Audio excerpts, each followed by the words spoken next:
የራሷ የቀን መቁጠሪያ ያላት እስራኤል አስደናቂ በሆኑ ነገሮች የተሞላች ሀገር ነች። ህዝቦቿ የምዕራቡ ግድግዳ ወደ ተባለው ስፍራ በማቅናት ጸሎታቸውን ለፈጣሪያቸው በደብዳቤ ጽፈው ያስቀምጣሉ። ያ ብቻ አይደለም፣ ከሌላው የዓለም ክፍል እጅግ የተለየ የራሷ ህግጋት ያላት አስደናቂ ሀገር ናት። ባህሎቿም ቢሆኑ ሌላ የትም የሉ። እስራኤል የብልህ ህዝቦች መኖሪያ ጭምር ናት። ይቺ አስገራሚ ሀገር ለመቃኘት በምናደርገው ጉዞ ይቀላቀሉ። የእስራኤል ህይወት ከዓለም ክፍላት ምን ለየት እንደሚያደርገው ለማወቅ ለመገረም እስከ መጨረሻው አብረውን ይቆዩ። የስነ ህዝብ አወቃቀሯ እስራኤል አብዛኛው ህዝቧ የአይሁድ እምነት ተከታይ በመሆኑ ከሌሎች ሀገራት ለየት እንድትልና ብቸኛው አይሁድ የበዛበት ሀገር ያደርጋታል። ከአጠቃላይ ህዝቦቿ 73.8% የሚሆኑ ይሁዲ ሲሆኑ ከነዛ ውስጥ ብዙዎቹ እዛው ተወልደው ያደጉ ናቸው። ይህም ታዲያ በዓለም ዙሪያ ላይ ላሉ አይሁዶች እስራኤል እንቁ ሀገራቸው ናት። የእስልምና እምነት 18% ሲሸፍን የክርስትና እምነት ደግሞ 1.9% በመውረስ የድርሻውን ቁጥር ይይዛሉ። እስራኤል በታሪክም ቢሆን እጅግ ሀብታም ሀገርም ተመርምራ የማታልቅ ጥልቅ ናት። ባርናባት ሚትዝቫ በእስራኤል ልጃገረዶች ወይንም ታዳጊ ወንድ ልጆች ወደ ወጣትነት ሲያድጉ እንደሌላው ሀገር እንዲሁ አይደለም። ይልቁንስ ደመቅ ያለ ዝግጅትና ሴሪሞኒ ይኖራል። ወንድ ታዳጊ ልጆች 13 ዓመት ሲሞላቸው፣ ሴቶች ደግሞ 12 ዓመት ሲሆኑ ወደ ወጣትነት ተሸጋግረዋል ተብሎ ይታመናል።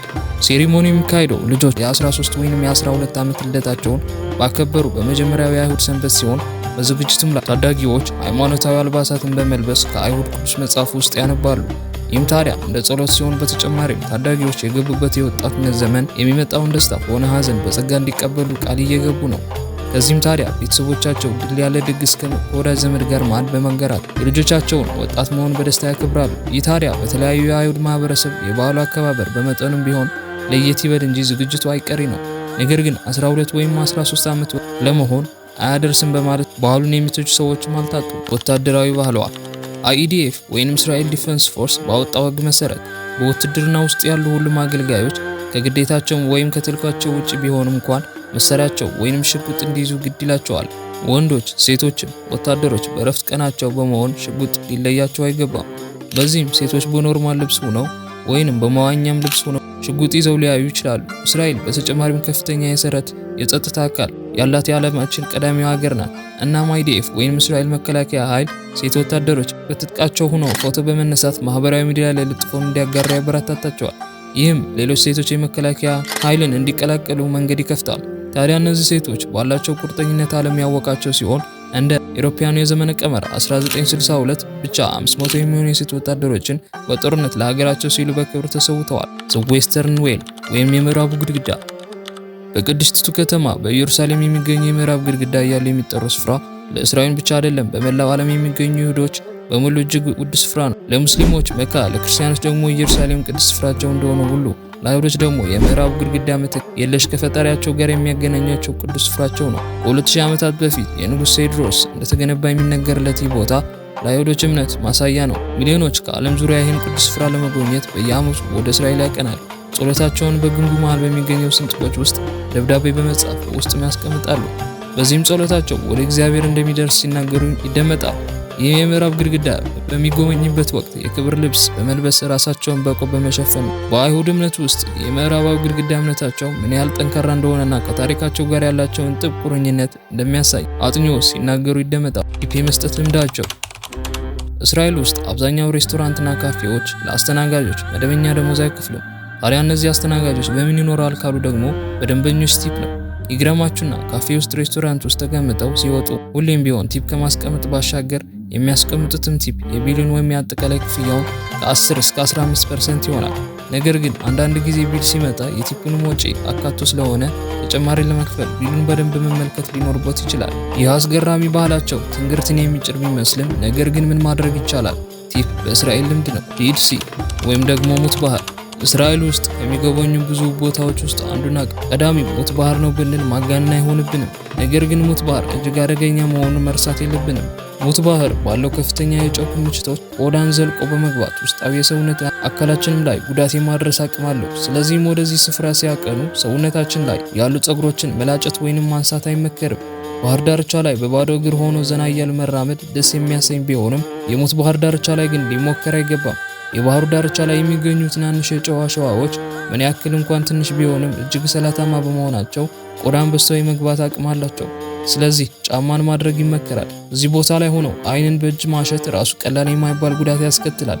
ታዲያ እግር ጥላችሁ ወደዚህ ስፍራ ካቀናችሁ የሚገባውን ጥንቃቄ አድርገው ከተዝናኑ በኋላ ሰውነታችሁን በንጹህ ውሃ መታጠብ መዘንጋት የለባችሁም። ዮም ኪፑር እስራኤል ውስጥ ትልቅ ቦታ የሚሰጠው በዓመት አንድ የሚመጣ ቀን ነው። አይሁዶች በዮም ኪፑር ቀን ለ25 ተከታታይ ሰዓታት በጾምና በጸሎት ሆነው ያሳልፋሉ። በዚህች ቀን የእስራኤል አየር ማረፊያ፣ የህዝብ ትራንስፖርቶች፣ የራዲዮ ጣቢያዎች፣ የቲቪ ብሮድካስቶችም ሳይቀሩ ሙሉ ቀን ዝግ ሆነው ይቆያሉ። በዮም ኪፑር ቀን የእስራኤል ጎዳናዎች ከመኪና ነፃ ሆነው ይቆያሉ። በዚህም የሳይክል መንዳት ፌስቲቫል ይካሄዳል። የአይሁድ እምነት ተከታይ ባይሆኑም ብዙ ሰዎች የዮም ኪፑርን ቀን በጸጥታና ራስን በማዳመጥ ከተጨናነቀ ህይወታቸው እርፍ ይላሉ። ክብር የተሞላ አለባበሳቸው፣ ትከሻቸውንና ጉልበታቸውን የሚሸፍን ልብስ ማድረግ ሃይማኖታቸው ባይሆንም እንኳን በእስራኤል ምድር ግድ ይላቸዋል። በቤተ ክርስቲያን፣ በመቅደሶች፣ በአንዳንድ የቱሪስት መዳረሻዎች እንኳን ሳይቀር የተገላለጡ ልብሶችን ለብሶ መታየት በሀገሪቱ ባህል መሰረት ነውር ነው። የተሸፋፈኑ ልብሶች መልበስ በሌሎች ሃይማኖት ከሚያከብሩ ሀገራት ላይም ጭምር ልምድ ቢሆንም በእስራኤል ታዲያ ባህልን እምነታቸው ማሳያ ነው። በሀገር እስራኤል በሚገኙ ሃይማኖታዊ ስፍራዎች ላይ ቅዱስ መጻሕፍትም ሆነ ሌሎች መጻሕፍትን ያለ ፍቃድ መንካት በጥብቅ የተከለከለ ነው። በአንዳንድ ቦታዎች ፎቶ ማንሳት የተከለከለ ስለሆነ አስቀድሞ ፍቃድ መጠየቅ አይዘንጉ። በእምነት ቦታዎች የሚጸልዩ ሰዎች ፊት አቋርጠው ማለፍ እንደ ክብረ ቢስነት ሊያስቆጥር ይችላል። የእስራኤል የቀን መቁጠሪያ። እስራኤል ከሌሎች ሀገራት በተለየ መልኩ እንደ ኢትዮጵያና እንደ ሌላው የአረብ ሀገራት በሙሉ የራሷ የሆነ የቀን መቁጠሪያ ያላት ሀገር ስትሆን የዕብራውያን ካላንደር ይሰኛል። በጨረቃ ላይ ዑደት ላይ መሰረት ያደረገው የዕብራውያን የቀን መቁጠሪያ ረጅም ታሪክ ያለውና ከሺህ ዓመታት በፊት የተፈለሰፈ ስለመሆኑ ይነገርለታል። በእስራኤል ኦፊሻል ካላንደር የሆነው ይህ የቀን መቁጠሪያ በዓላቶችንና የሰብል መሰብሰቢያዎችን ወቅቶችን ለመለየት ያገለግላል። ወታደራዊ አገልግሎት። በሀገር እስራኤል ታዳጊዎች የሃይስኩል ትምህርታቸውን ካጠናቀቁ በኋላ እንደ ሌላው ሀገር ወደ ኮሌጅ ወይንም ዩኒቨርሲቲ ለመግባት ሳይሆን ቀድመው ወደ ውትድርና ለመቀላቀል ይገደዳሉ። በእስራኤል 17 ዓመት የሞላው ታዳጊ በሙሉ ወደ ውትድርና ለጥቂት ጊዜያት ለመቀላቀል ሀገሩን ማገልገል ግድ ይለዋል። በእስራኤል ስራ ለማግኘት ሲያመለክቱ ከሚታዩ መመዘኛዎች አንዱ ሀገሩን በውትድርና አገልግሏል ወይ የሚል ይሆናል። እነዚህ ታዳጊዎች በሰራተኞች ኃይል ውስጥ በተለያዩ ቦታዎች የሚመደቡ ሲሆኑ የእስራኤል የጦር ኃይልም ታዳጊዎች የት ቦታ ሊያስፈልጉ እንደሚችሉ የትምህርት ውጤታቸውን መለስ ብሎ በማየት መለስ ብሎ ይመለምላል። የአገልግሎት ጊዜያቸው በጦር ኃይል ውስጥ በሚገባ ካጠናቀቁ በኋላ ወደ ዩኒቨርሲቲ እንዲቀላቀሉ ይደረጋል። ውትድርና በሀገር እስራኤል ትልቅ ቦታ ይሰጠው እንጂ እስራኤል በትምህርት ዘርፍ እንከን የማይወጣለት የምሁራኖች መፍለቂያ ሀገር ናት። የእስራኤል አሁናዊ ፖለቲካ። በዚህ ሰዓት ወደ እስራኤል ለጉብኝት ያቀኑ እንደሆነ ከማንም ጋር ስለ ፖለቲካ ማውራት ሆነ መወያየት አይመከርም። ሀገሪቱ በአሁኑ ሰዓት ብዙ የፖለቲካ ውጥረቶች እያለፈች እንደመሆኑ መጠን ስለ ፖለቲካ ሆነ ሃይማኖት ጉዳዮች ጎራ ለይተው መከራከር ለማንም አይበጅም።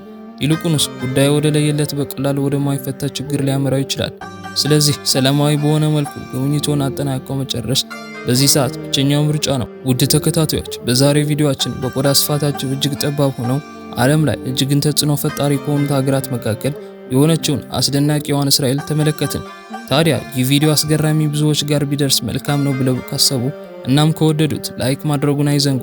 ሀሳቦትንም በኮሜንት ያጋሩን። ቻናላችንም ሰብስክራይብ ካላደረጉ ሰብስክራይብ በማድረግ እንዲሁም የደውል ምልክቷን በመንካት ቤተሰብ ይሁኑ እያልን ቀጣይ ለየት ባለና አስገራሚ በሆነ ቪዲዮ እስክንገናኝ ሰላም።